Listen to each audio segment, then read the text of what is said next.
There we go. Got one. Got one. Larry catches. It's a pretty good one too on that first one. Oh shoot, that's actually a really good one. I saw him schooling over here earlier. All right guys, a couple days ago, I came to this Bass Pro and they have a pretty, I'm not gonna say it's huge, but they have a clearance section in here. You can't ever go wrong with a good clearance fishing lure or clearance fishing section in any tackle store. So we're gonna go in here, see what they got. I didn't really look too tough, but I did see some Berkley stuff and I did see stuff that I've wanted to try before on the clearance rack. So since it's clearance means cheap, so we should keep it under like $25, $30, because I mean, I feel like clearance stuff racks up. They get you in the bulk of stuff, you know. If everything costs $1 and you buy 100 things versus if everything costs $10, you're only gonna buy 2. So I don't know. I feel like it's a reverse psychology. If it is reverse psychology, they do get me every time. I have to give them that. But we're gonna go see what all they have on the clearance rack and see what we can come out with. So stay tuned. Guys, always be nice to the people that work at Bass Pro Shop. You know, they have the people in the back that try to sell you the trips. And then like the people up front that try to get you to sign up for the club rewards, whatever, credit card or whatever, I don't want it. But always be nice to them, because you never know. They could be the one that wants to give you a discount one day. Like, you can say no respectfully. I see so many people that are like, no, I don't want that, leave me alone. But you don't have to be like that. The last time we were here, we came and recorded at the fish tank. It looked so cool on camera. It looked so majestic. There's like some fish down here in the corner. I don't know if like they're alive or if they're sleeping or what, but I know normally the fish that float are the ones that are sleeping. So I guess these are just chilling. They look a little pale down there, like they've been down there for a minute. I need to start coming by and looking at the fish tank more, because I feel like it changes like 3 times a year. They have to either add new fish, take fish out, whatever. But I really want to do what's on my lifetime bucket list is to donate a fish to a Bass Pro fish tank. I think that'd be so cool. I think that'd be an awesome accomplishment. Or like, I'll put that on the resume. You know, if I had to go get a big boy job, I would tell them, hey man, I donated a bass to the Bass Pro fish tank. So like, either I need more money or like we need to get something going in our work relationship. There's one thing that's very exciting about doing a clearance tackle challenge is that I can't walk through any of these aisles. That's the cool thing. I know I'm not gonna spend like $10, $15 on one lure.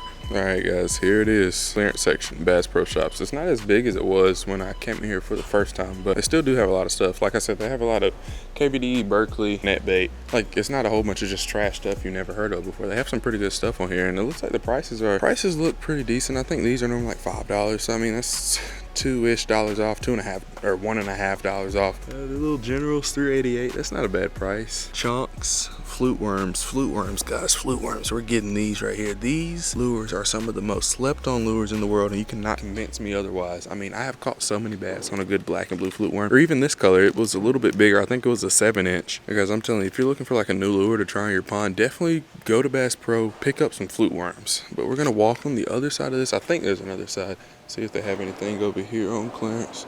See, I definitely have a problem with buying these because they have these on sale for like $3.99 in the springtime when the red lipless bite is just on fire. So it's hard to say that I can buy one for any more than $3.99. See, I'm not really seeing too much over here. They do have this little Ned kit right here. Now this thing is a regular $8.29 and it's $5.88. Oh, I don't know. I would get it, but I just don't like these right here. I've never caught anything on like a bait fish Ned imitation. So I think we're gonna let this stay here. Is that supposed to be like a slobber knocker right here? I really don't see too many people ever talking about these, so we might have to pick this up just to try it. What is that? Terminator shuttering bait? What is a shuttering bait? What is the responsibility of a shuttering bait? I don't like this color though. Let's see. Oh yeah, they have this one right here. And then the blade on the front of it's like see-through. I don't know. We might get that just to see it's different. And then the cool thing about getting this is we have trailers over here. That's the only reason why we're gonna get it, is because we have the Power Swimmer trailer on the clearance rack. So the same color too. So we're gonna get one of these. Ooh, grass pigs. Yes. One thing that I do really love about Berkley is they make a whole bunch of different variations of a basic swim bait. They have the grass pig, you have the Power Swimmer, the Power Stinger now. I'm missing one. There's like another variation of it. So we're gonna get a pack of the grass pigs, and we're sitting at $14 right now. I said I was gonna try to keep it under 20, but I think I might have to bump that up to 25 because I do want this pack of flute worms. And then these. Well, I don't know if I want, yeah, we had to get the Generals too. Then they have these baits right here. They're called Power Hogs. I've never fished these before, so just out of curiosity, take one of those too. All right, that should be $25 or so worth of tackle. maybe 50. Hopefully it all rings up and it's actually on clearance and it's not just some kid threw it over there, and we actually have $600 worth of lures right here in our hand. We're going up front, we're gonna go check out and then see if we can catch some bigmouth bass on our clearance tackle. Trying to keep it under $25. I think it should be under 30, probably not under 25, but you get the gist, so stay tuned. All right, that was a successful Bass Pro Shops trip. We only spent, listen to this, we only spent $29. $26 and then $29 after tax. So can't be mad at that. I will never hate on $29 spent at Bass Pro Shop. Any day of the week, 30 bucks. We're gonna go and see if we can catch some fish on these clearance lures. It's a lot of stuff that I've never used before. And also I'm confused about that bladed jig. I don't know what it is, but I think that's probably the reason why it's on clearance, because it doesn't look like it'll work at all. We're gonna see, stay tuned. And comment down below if you've ever tried to use something like that, because I've never seen it. Moments later. We have made it to the pond and we have our clearance lures out on the truck. I'll refresh y'all. I guess y'all know what we got, but I'll show y'all one more time. We got this little chatterbait looking thing. I don't know what to call it. I was really just super curious about this. And we also have a pack of generals, grass pigs, flute worms, and power hogs. So we are gonna definitely Texas rig this. I'm not sure what we'll do with this. This might be another option for a trailer for the back of this thing. And then we'll find a little small Texas rig that can Texas rig these, and we might fish these weightless around some of the trees in this pond. So we already got a kayak dumped in the water. We're gonna rig our rods up and then we'll go fish and go catch some big old bigmouth bass. So stay tuned.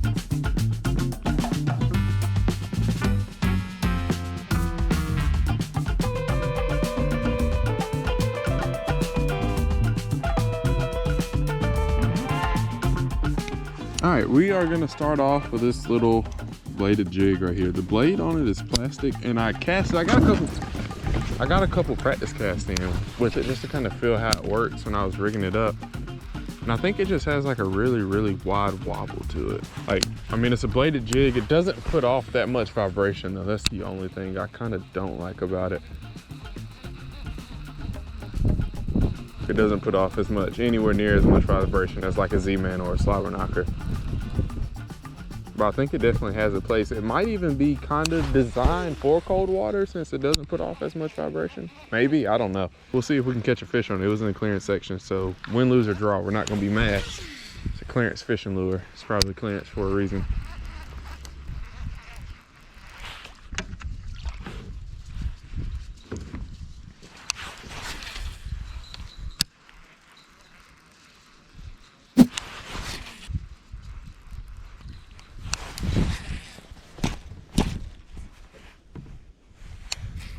Okay, got it hung up.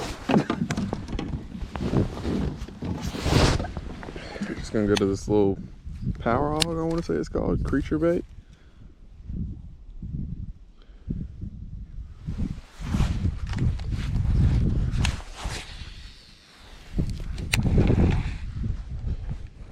By sheer coincidence.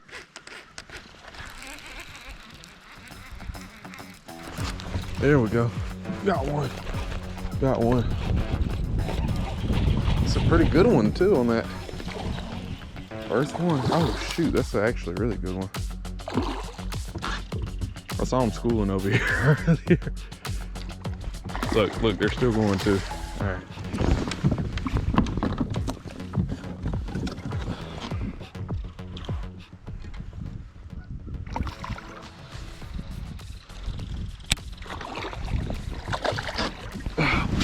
This one's big.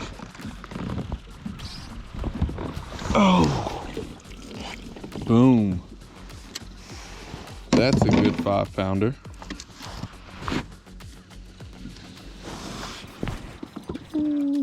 Well, maybe 4. Definitely a 4, all day a 4. Is that the fall bite that we were looking for? Oh, you know what I really think it is? I think it's that subtle presentation of that bladed jig. Yeah, what a first fish. Think we bought that thing off the clearance right, baby. Imagine if we would have went to the real shelves. We bought all of these lures we're fishing today straight off the clearance rack. Dude, they were schooling over here and it was a group of big ones. I would have never caught this fish if I didn't see them schooling over here though. I would have made it over here eventually, but I was like, I'll just kind of fish it in the area and I'll let whatever the name of that bladed jig is, I'll let it pull me around and boom. And what's crazy is right after we caught that one, there was another one that jumped right behind it. So we're gonna catch that one too, or try to.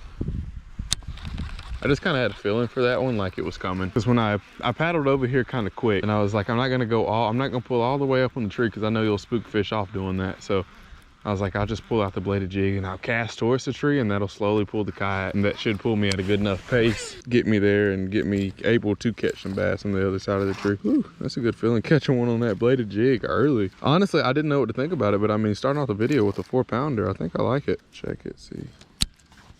Our trailer slid down. I mean, this thing, and that bass we just caught crushed this thing too, so can't be mad at that. All right, guys, we are back for part 2 of the Clarent Budget Fishing Challenge. I still don't know what I'm gonna call this. We have all of our lures down on the truck bed. We're probably gonna throw an underspin. It was super sunny. It's been kind of warm the past couple of days, like high of 60. When we did the first part to this video, it was kind of cold. So I'm not sure how the Texas rigging stuff's gonna do, but we're gonna throw those swim baits, and we have these little Berkley underspin hooks here. We already caught one on the big green pumpkin power swimmer because we used it as a trailer for our surprisingly well working chatterbait bladed jig that we use. I didn't expect that at all. I need to fish that thing some more because I think that might have been a fluke. We saw those fish schooling. They were probably willing to eat it. We have the power swimmer and then the grass pig today to throw on this underspin and hopefully catch some bass. Clouds have just set in and it's supposed to rain in hour and a half. So I think this is going to be as good as it's going to get today. We have good conditions to catch some big fish and also complete this challenge. So stay tuned. Thanks for hanging out with me today. Let's undo the kayak and then get to the water to catch some big mouth bass. See ya. All right, guys, we got a little bit of a windy day today, but we're gonna make it work. I think we can catch some on this little underspin we have rigged up right here. We did not get the underspin, the hook part, the terminal part of this rig out of the clearance bin, but we did get the swim bait. This is a rig that I'm not too familiar with, and it's something that I definitely want to learn.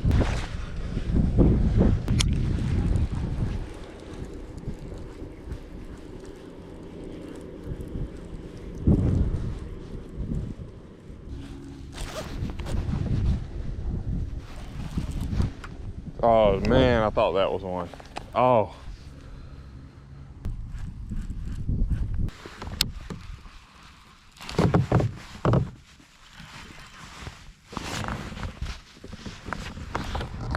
Two hours later. I'm quitting.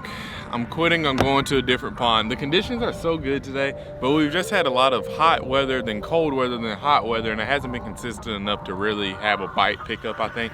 I think that underspin, it should work. That's the only thing. That's the only thing that sucks about like doing a fishing challenge is like once you get a lure in your hand, you're pretty much stuck with it until you catch a fish. And that's where I'm at right now. I feel like I'm stuck with the underspin in my hand. Not stuck. We're just gonna change up our scenery a little bit. We're gonna go to a different pond and hopefully find a bass that'll eat an underspin. I've been out here for 2.5 hours listening to Joe Rogan, just losing my mind. Like maybe this time. I'm seeing them blow up all over me and I can't catch one to save my life right now. So I'm just being 100% honest because I'm going through a little bit of a heart attack. I'm just kidding. All right, we're gonna move ponds. We're gonna go just right down the road to another one and then gonna get out there and hopefully hook up out there. We didn't even have as much as a bite here. I hooked a lot of sticks though, I know that.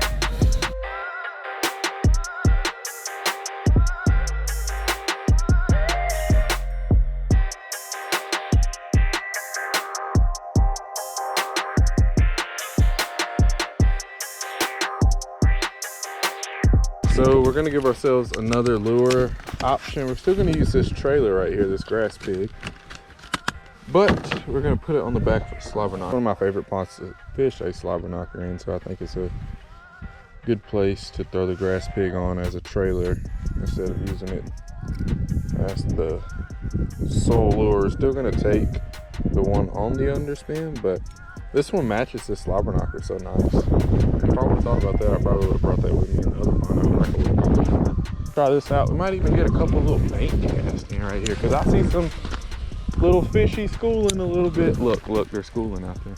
Imagine catching one from the bank. If I catch one from the bank and don't even have to put my kayak in the water, you know how clutch that would be?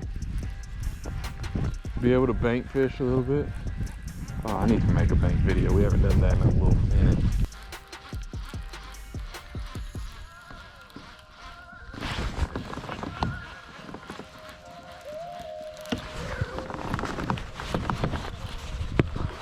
That's a big one. my gosh, that's a big one, the slobber knocker. Yeah, that's a good one. Oh my goodness. First couple casts out here, guys. Got a big one. I'm gonna sit down. Ooh. Yes, we have our net and we have our scale. I haven't even seen them all the way. Yeah, that's a good one. Oh yeah, come here, dude. And look, they're still blowing up too. Oh gosh. Yeah, buddy. That is, we switch ponds and look, give it 3 minutes and we hook up on another one. Whew. It's hard to throw something else when a slobber knocker works so good. Golly, 2 big ones.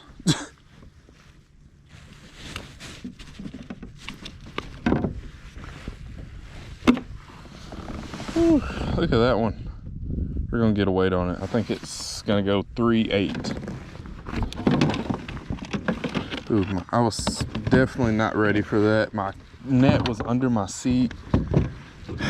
Just had to stay calm as possible. We need you to weigh.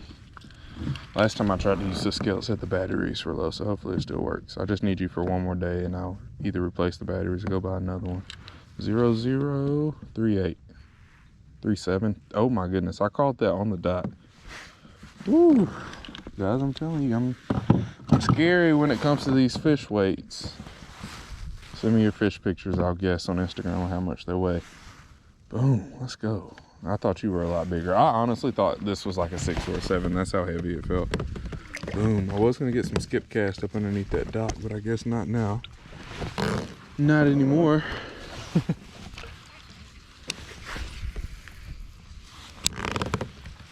I feel like underneath the dock was juicy today. I don't know what was up in that other pond. It might have just been my lure selection.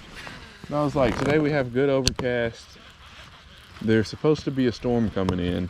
So, I mean, that you would think that that might help us a little bit on the fishing side of things, but man, I don't know, it's been a little tough. That first one was tough. I mean, I'm so surprised I didn't get a bite. I fished where I was seeing blow-ups in bait fish, and my lure was a little bit bigger than what I would have liked to have thrown, but I mean, I came over here and caught one pretty much in the first couple of casts. So first couple of casts on the kite, we did sneak around a little bit on the bank.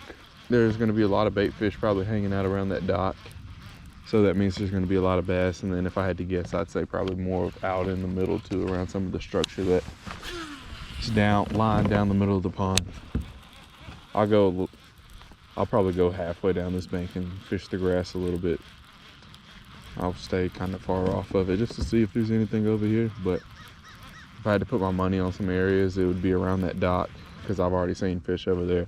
Then out in the middle around some of the structure and some of the trees that are under the water.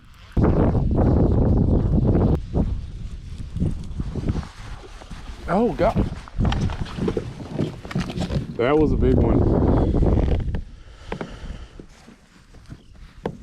That was a big one that we just had on there. Oh my gosh.